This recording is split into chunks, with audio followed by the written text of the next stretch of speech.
In this submodule, we have two major goals. First, we'll describe how the brain works in general and how it changes with age.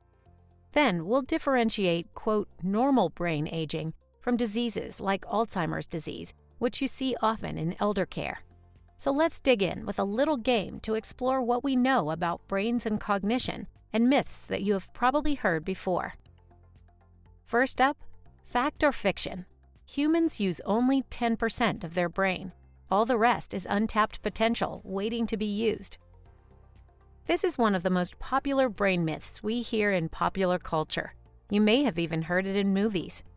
Let me assure you, if you only used 10% of your brain, you would be functionally brain dead. We use every single part of the approximately 3 pounds of brain we each have. That means billions of neurons and support cells keeping you alive and allowing you to think and remember. And your brain is a multitasking master. Right now, you are consuming all of this information while parts of your brain are controlling your vital functions and deciding how your body should prioritize all of the things you need to do, from using energy to surveil your body for cancers and infections and digest your food, to managing how alert you feel when you are learning. Your brain is even changing physically real time while you are doing all of these vital things, rather like living in a house that is always adding and subtracting rooms or changing where its hallways lead. Let's try another. Fact or fiction? All cognitive function decreases as you get older. Fiction. We have terrible stereotypes of older people, which can affect how we treat them or how easily they can access opportunities. We call this ageism. One of these stereotypes is that older people become mentally slow, less sharp, or forgetful.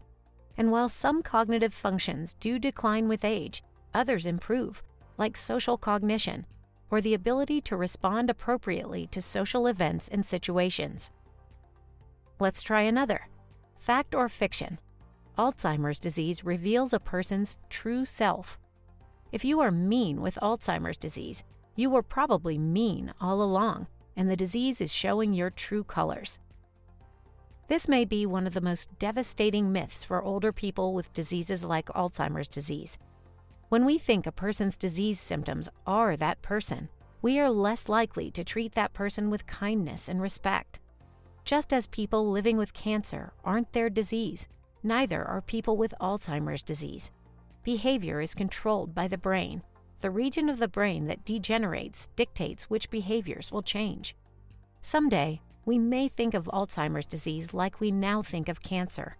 Cancer is hundreds of different diseases linked by a common thread, which is cells growing inappropriately. Alzheimer's disease is probably not just one disease. There may be lots of different subtypes, each with different behavioral patterns that arise from different patterns of brain degeneration. Okay, let's try one last statement that may impact how you care for your older patients. Fact or fiction? Older people become childlike. Behavioral strategies for children work for older people. If you work in memory care, you may have seen older people use dolls, speak in childlike voices, or experience behavior disruptions that, in a child, might be called a temper tantrum. Older people often need naps during the day to function at peak in the evening. It is vitally important, though, to know that older adult brains are dramatically different from children's brains. In an older adult, for example, a childlike voice might signal an interruption in orientation. The behaviors come from a different place and happen for very different reasons. Understanding those reasons affects how we care for older people, especially those living in memory care settings. And this myth is the perfect myth to end on. Once you know how brains change with age and in the presence of disease, you can care for these patients with compassion and professionalism. So let's start understanding more about how brains change with age. You may not know it, but if you learned anything from our fact or fiction examples, you now have a physically different brain than you did 5 minutes ago. If we had neuroimaging equipment that was sensitive enough to detect those changes, you could see them for yourself. Within about 500 milliseconds of sensing something new and starting to learn about it, your brain has changed. And of course, you are also 500 milliseconds older than you were before you sensed it. Brains are constantly changing, even by the millisecond. In this section, although we'll focus on the major changes that most of us experience, you should appreciate the fact that age and brain change are not always negative. So if we want to talk about aging brains, where do we start? Here, we'll start from about age 25, when all of the major brain structures are considered fully developed. A healthy adult brain is an absolute wonder. We'll start our discussion very small with individual cells and end very large with big chunks of the brain. As the brain rotates, note a few things about it. First, there are billions of cells in the brain that make up the structures you see on your screen. Many of those cells are neurons, which have the basic job of sending information in the form of chemical signals from place to place. Note that I didn't use the word nerve. Nerves are bundles of parts of neurons called axons. Lots of axons from lots of neurons form a nerve. Neurons are mostly what we think of when we use the term brain cells. But neurons are not the only cells in the brain. The brain also has billions of cells called glia, which serve support functions, supply nutrients, help form the blood-brain barrier, and form the brain's immune and repair systems. Neurons are organized into networks based on how neurons fire or change their activity. We can use neuroimaging technology to see what cells fire together when people do certain kinds of cognitive tasks, like remembering a list of words. Those cells form a communication network, rather like cell phone towers that relay signals as you move through a city. One lone neuron doesn't mean a whole lot. Large groups of neurons that fire together are most important for brain function. Our discussion started small with individual cells. Now let's get big, and let's look back at the spinning brain. Notice that the brain has depth and layers. The outer layer, which is called the cortex, looks tannish gray when you see it. We use the term gray matter to refer to large sections of tissue that contains the cell bodies of neurons. Cell bodies keep neurons alive and house their DNA. If you look a little deeper in the cortex, you'll see areas that look white. We call these areas white matter, and they contain the sections of tissue that contain the parts of neurons that send and receive signals. The cortex is the outer layer of the brain. Most of our higher-level thinking and planning happens in this tissue. If you refer back to our spinning brain, you'll see lots of other structures. The deeper you go in the brain, the more likely you are to find the structures that control our more basic biological processes, like feeling hungry or thirsty, and the structures that regulate the endocrine or hormonal system. As you move even deeper toward the brainstem, you will find the parts of the brain that control sleep, breathing, and heart rate. The cortex is organized into lobes. In the brain, lobes are separated by major anatomical boundaries, like deep sulci and major gyri, and by function. Different lobes do different things. We'll talk more about those things a little later. The four lobes are contained in two hemispheres, divided down the midline. The left hemisphere of the brain processes information from the right side of your world and your body. The right hemisphere processes information from your left side. This is why, for example, when someone has a stroke on one side of their brain, the opposite side of their body often shows symptoms. One of the major reasons we focus on anatomy is that, as you know, different regions of the brain do different things. You may not have known, though, that different parts of the brain actually age at different rates. We tend to think of the brain as one single organ, but the brain is actually a bunch of different pieces that work collaboratively, but don't age uniformly. We'll talk about specific parts of the brain, what they do, and how they age later on in this module. To ease into this discussion, let's start with a few big generalities. Take a look at the panels on your screen. On the top left, you'll see how gray matter changes with age. Remember that gray matter is the collection of neural cell bodies in the cortex.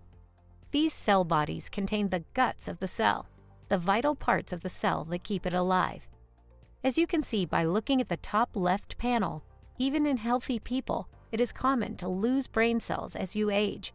No one knows how many neurons we lose each year, but we know that eating well, getting enough sleep, exercising, and other health behaviors can slow gray matter loss over time.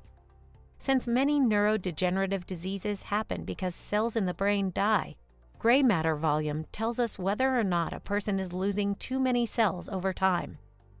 In this panel, you can see how white matter changes with age. Early in life, we have lots of cells, so lots of gray matter, but those cells are not well connected. As we learn, we don't grow many new cells, but we do strengthen white matter connections, which is why white matter tends to increase in volume until middle age. But how about older age? You can see that even in healthy older people, white matter volume decreases. In diseases like Alzheimer's disease, white matter is strongly affected. Much of the brain volume change in early stages of Alzheimer's disease is due to white matter loss. That said, it is possible to improve white matter volume even in older age by learning new things and engaging in positive health behaviors. We are all aging. Learning that both gray and white matter change with age can make us feel like aging is unequivocally negative for brain health and cognitive function. But this is not true. Healthy older brains are more effective at many cognitive functions and retain plasticity, or their ability to change and make new connections. For example, older people tend to have higher crystallized intelligence. When we think of intelligence, we usually think of someone's IQ score, how they perform on standardized tests of reasoning and problem solving. Instead of thinking about scores, think about what intelligence allows us to do. Fluid intelligence is the term we use for a person's ability to solve problems. Crystallized intelligence is the term we use for all the things a person knows. Older people who have spent a lifetime learning simply tend to know more than younger people who have had less time to devote to learning. And the more you learn and experience, the better you are at solving problems. Also, as we said previously, older people also tend to have improved social cognition and emotional intelligence. We all know how important good emotional intelligence is for getting along in society. So now that we have an idea of what kinds of changes we can all expect to see with older age, how do we know the difference between, quote, normal aging and signs of an age-related neurodegenerative disease, like Alzheimer's disease? First, we must acknowledge that although brain volume tends to decrease with age, the minor loss of cognitive function that goes with normal, predictable volume loss is not a disease state. This is something that happens to most of us. We call this normal aging, although we use normal in quotes because we recognize that people vary widely in how much they lose and how much they change. Pathological cognitive change is different. On your screen, you see two brains. On the right, you'll see a healthy older brain. On the left, you'll see a brain with Alzheimer's disease. The healthy brain has lost a little volume. The brain with Alzheimer's disease has lost tremendous volume, so much that there is almost no region of the brain that is spared. Alzheimer's disease is a terminal disease. At some point, the patient will experience so much degeneration that vital functions can't be sustained by the brain. This image is designed to show you extremes, but for many patients, particularly those in earlier stages of the disease, the line is less black and white. And of course, there are other pathological brain changes that are more common in older age. According to the Centers for Disease Control and Prevention, for example, risk for stroke doubles every 10 years after age 55. Most people with Parkinson's disease become symptomatic after age 60. Age is a factor in almost all neurodegenerative diseases. That said, many of these diseases, such as stroke, are associated with but not caused by older age per se. For example, many cases of stroke can be prevented with healthy lifestyle habits. Stroke is more likely to happen in older age, in part simply because it takes decades for lifestyle-related damage to accumulate. In this submodule, we corrected some of the myths about how brains work and how they age. We differentiated between normal changes in gray and white matter volume and the sorts of pathological changes that occur in diseases such as Alzheimer's disease. In our next submodule, We will dig deeper into how specific brain changes in diseases such as Alzheimer's disease relate to the common behavioral changes you will experience when working with these patients. So thanks so much for your attention, and we'll see you in the next module.